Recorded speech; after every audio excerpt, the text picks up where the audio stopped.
Everybody, welcome back to my channel M with Pooja. Hope आप सभी बढ़िया होंगे। एंड पिछले 3-4 दिनों से मैं आप सभी के साथ अपना स्टडी व्लॉग नहीं शेयर कर पा रही थी, लेकिन आज फिर से मैंने DSSB का जो चैलेंज लिया था उसके लिए अपनी स्टडी स्टार्ट कर दी है। घर में बहुत सारा क्लीनिंग डस्टिंग का काम भी था, तो मुझे सुबह सुबह जल्दी जल्दी उसे फिनिश करना था। और उसके बाद मैंने अपना ब्रेकफास्ट में आज सुबह सुबह फ्रेश फ्रूट्स लिए और उसके बाद स्टार्ट कर दिया अपना फर्स्ट स्लॉट। वैसे काफ़ी दिनों के बाद पढ़ाई करो, मतलब जब पढ़ाई में कंटिन्यूटी या फिर जो फ्लो होता है वो ब्रेक हो जाता है तो वापस से चीज़ों को मेंटेन करने में बहुत मुश्किल होती है। तो मेरा 3 ही 4 दिन का गैप हुआ था, लेकिन फिर भी CGL का जो कोर्स से लेक्चर्स कर रही थी मैं, वो भी पेंडिंग हो गए थे और इसके साथ साथ थोड़ा मन भी नहीं लग रहा था। आज बहुत थका थका फील कर रही थी, लेकिन फिर भी क्योंकि नोटिफिकेशन का वेट नहीं कर सकते तो अपनी प्रिपरेशन को मैं कंटिन्यू कर रही थी। एंड आज मैंने पुराने जो भी कुछ लेक्चर्स थे उनका थोड़ा सा रिवीजन किया और आगे के पेंडिंग लेक्चर्स को पढ़ रही थी। और मेरे एक सब्सक्राइबर ने मुझसे पूछा था कि मैं सिनोनिम एंटोनिम्स या इडियम एंड फ्रेजेस कैसे कवर करती हूँ। तो मैं एक साथ बहुत सारे याद करने नहीं बैठती हूँ। मैंने पहले भी शेयर किया है ब्लॉग्स में कि मैं 4-5 करके डेली याद करती हूँ। और सर जो इंग्लिश की क्लासेस लेते हैं या मैम भी लेती हैं तो वो भी डेली 4-4 5-5 ही डिस्कस करती हैं। तो आप सभी की रिक्वेस्ट पे मैं डेली आपके साथ में भी कुछ वर्ड्स डिस्कस कर लूंगी, जिसके सिनोनिम्स एंटोनिम्स और उसके वर्ड मीनिंग्स भी आपके साथ डिस्कस कर लूंगी, तो आपका भी प्रिपेयर होता चलेगा। तो आज का जो पहला वर्ड है वो है अब्रिज। अब्रिज का सबसे पहले मतलब जान लेते हैं। तो आप भूल न जाए इसके लिए मैं एक ट्रिक बता देती हूँ। ब्रिज क्या करता है? डिस्टेंस को कम करता है। तो अब्रिज का मतलब होता है छोटा करना। सिनोनिम्स की बात करूं तो सिनोनिम हो जाएगा शॉर्टन एंड एंटोनिम हो जाएगा स्ट्रेच।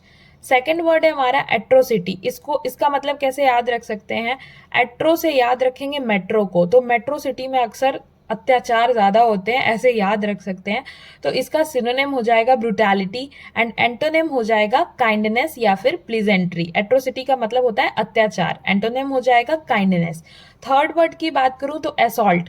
असॉल्ट का मतलब होता है आक्रमण करना। ऐसे याद रखेंगे कि ऐसा सॉल्ट खाया कि मतलब आक्रमण कर दिया, ऐसे भी याद रख सकते हैं।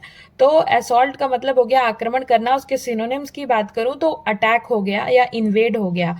और वहीं एंटोनिम मतलब कि डिफेंड या फिर प्रेज हो गया इसका एंटोनिम।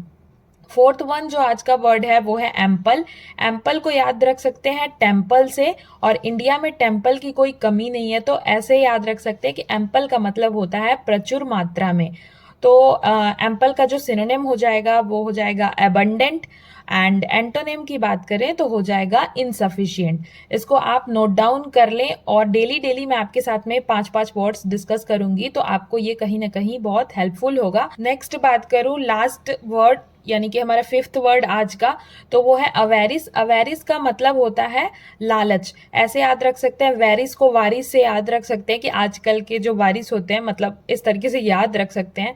तो वो कैसे होते हैं? ग्रीडी होते हैं, लालची होते हैं। तो सिनोनिम हो जाएगा ग्रीड एंड एंटोनिम हो जाएगा इसका फिलेंथ्रोपी। तो ये जो ट्रिक्स हैं आप अपने तरीके से भी ट्रिक्स बना सकते हैं, जो जिससे कि आपको हमारा मेन फोकस जो है वो ये होना चाहिए कि एग्जाम में कोई भी वर्ड आए, सिनोनिम एंटोनिम ऐसा टॉपिक है या इडियम एंड फ्रेजेस जो हर एग्जाम में क्वेश्चंस आते ही हैं। और DSSB का प्रीवियस ईयर पेपर अगर आप लगा रहे होंगे या किसी भी एग्जाम के अभी कैंटोनमेंट बोर्ड के एग्जाम होने वाले हैं या जब भी होंगे, तो उन सभी में हर जगह ये जो इंग्लिश का पोर्शन है वो आता ही आता है। तो हमें अपनी वोकैब को स्ट्रॉन्ग करने के लिए डेली कुछ कुछ वर्ड्स जो है वो प्रिपेयर करने होंगे। एंड साथ ही साथ सिनोनिम एंटोनिम्स भी याद करने का सबसे बेस्ट तरीका यही है। तो आप अपनी तरीके से ट्रिक्स बनाएं, या फिर मैं भी आपके साथ डेली जो 5 वर्ड शेयर करूंगी, 5 इडियम एंड फ्रेजेस शेयर करूं या सिनोनिम एंटोनिम शेयर करूं, तो आपके साथ में उसके ट्रिक्स जरूर शेयर करूंगी। तो सबसे पहले स्लॉट में आज मैंने यही किया, जो भी थोड़ा बहुत रिवीजन किया, अपने प्रीवियस लेक्चर्स को, नोट्स को रिवाइज किया। एंड लास्ट जो मेरा स्टडी व्लॉग था जिसमें मैं ज्योग्राफी पढ़ रही थी, तो उसकी नोट्स मैंने आप सभी को दिखाई थी अपनी नोट्स। तो बहुत सारे लोग बोल रहे थे नोट्स को टेलीग्राम पे डालने के लिए, तो मैं थी नहीं और नोट्स यहाँ पे थी, इस वजह से मैं डाल नहीं पा रही थी उसको। तो अभी मैं उसका PDF बना लूंगी और उसके बाद उसे डाल दूंगी। तो बहुत सारे लोग कमेंट्स कर रहे थे, तो मैं रिप्लाई नहीं दे पा रही थी, मुझे समझ में नहीं आ रहा था कि मैं कैसे बताऊं। तो अभी मैं आ गई हूँ, तो अभी मैं डेफिनेटली कोशिश करूंगी कि वो आपको जल्दी से जल्दी प्रोवाइड करा दूँ। फर्स्ट स्लॉट कंप्लीट करने के बाद मैंने बनाया लंच, और सैटरडे था तो मैं सैटरडे को यूजुअली खिचड़ी बनाती हूँ। और गर्मी का सबसे बेस्ट पार्ट यानी कि आम, वो आ चुका था, तो मैं ले आई थी छोटी छोटी अमिया, या हम लोग उसको टिकोरा बोलते हैं। आप लोग कमेंट में बताइएगा कि आप लोग क्या बोलते हैं उसे। एंड पुदीना, ये इसकी चटनी मुझे बहुत ज़्यादा पसंद है, तो मैंने आज वो भी बनाया और लंच किया। उसके बाद फिर मैंने स्टार्ट किया अपना सेकंड स्लॉट। 3 स्लॉट्स में मैं यूजुअली पढ़ती हूँ, लेकिन आज मैं 3 स्लॉट्स में नहीं पढ़ पाई, क्योंकि सेकंड स्लॉट पढ़ने के बाद फिर मेरा मन बहुत अजीब सा हो रहा था, क्योंकि मैंने बताया कि पढ़ाई में जब ब्रेक लग जाता है तो मेरे साथ ये प्रॉब्लम होती है। एंड मुझे लगता है कि आप लोगों के साथ भी ये प्रॉब्लम होती होगी। एंड कल मुझे मेरे एक सब्सक्राइबर का कमेंट आ रहा था कि मतलब बहुत ज़्यादा डिमोटिवेशन आ रहा है। मैंने DSSB के रिगार्डिंग बुक्स की एक वीडियो बनाई थी कि कौन कौन सी बुक्स हैं, तो उन्होंने बताया कि वो सारी बुक्स वगैरह तो ऑर्डर कर ली हैं, लेकिन जब वो पेपर दे रही हैं, क्वेश्चंस लगा रही हैं, तो मार्क्स कम आ रहे हैं, जिसकी वजह से बहुत ज़्यादा डिमोटिवेशन आ रहा है। तो देखिए, ऐसा नहीं है, हर किसी का एक स्ट्रॉन्ग सब्जेक्ट होता है। हो सकता है कोई मैथ्स फील्ड से होता है, कोई बायो फील्ड से होता है, तो जिसकी बायो स्ट्रॉन्ग होती है, यूजुअली ऐसा होता है कि फिजिक्स या मैथ्स कोई सब्जेक्ट वीक होता है। तो ऐसा नहीं है कि हर किसी का सारा सब्जेक्ट जो है वो बहुत स्ट्रांग है।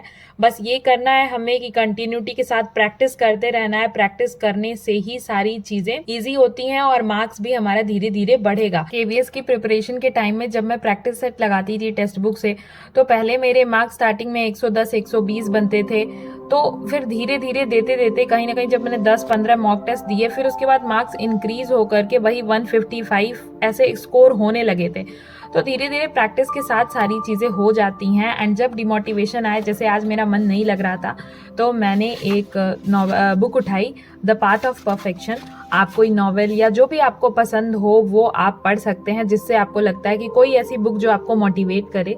तो आज जो मैंने बुक उठाई, द पाथ ऑफ परफेक्शन, बहुत अच्छी बुक है और भगवत गीता से रिलेटेड बहुत सारी चीज़ें इसमें लिखी हुई हैं। और आज मैंने इसका पहला चैप्टर पढ़ा, क्योंकि मेरा मन नहीं लग रहा था, और जब भी मेरा मन नहीं लगता है तो मैं ऐसी ही कोई चीज़ करती हूँ जिससे मुझे पॉजिटिविटी मिले। या तो मैं मंदिर चली जाती हूँ, या फिर मैं थोड़ा सा बाहर, मतलब जो मुझे पसंद है वो चीज़ करती हूँ। खुद को, माइंड को मेडिटेशन करना, माइंड को रिलैक्स करना, ये सारी चीज़ें बहुत ज़्यादा ज़रूरी हैं। तो पहला जो चैप्टर था वो योगा के बारे में था, कि योगा की क्या इंपॉर्टेंस है, और इसके साथ ही एक और बहुत ही अच्छी चीज़ लिखी हुई थी। इस पहले चैप्टर का जो सार बोल सकते हैं, समरी, वो यही था कि हमें जो अपना काम है, जो भी काम, डेडिकेशन, प्योर डेडिकेशन उसे ही कहते हैं जब हम ये एक्सपेक्ट ना करें कि रिजल्ट क्या होने वाला है, और हम अपने काम को अच्छे से करते रहें। तो इस तरीके से बहुत सारे एग्जाम्पल्स दिए हुए थे, और वो मैंने पढ़ा, और कल के दिन के शुरुआत के लिए खुद को फिर से रिचार्ज कर लिया। आई होप आज का आपको व्लॉग अच्छा लगा होगा। तो चैनल को सब्सक्राइब ज़रूर कीजिएगा। Thank you so much.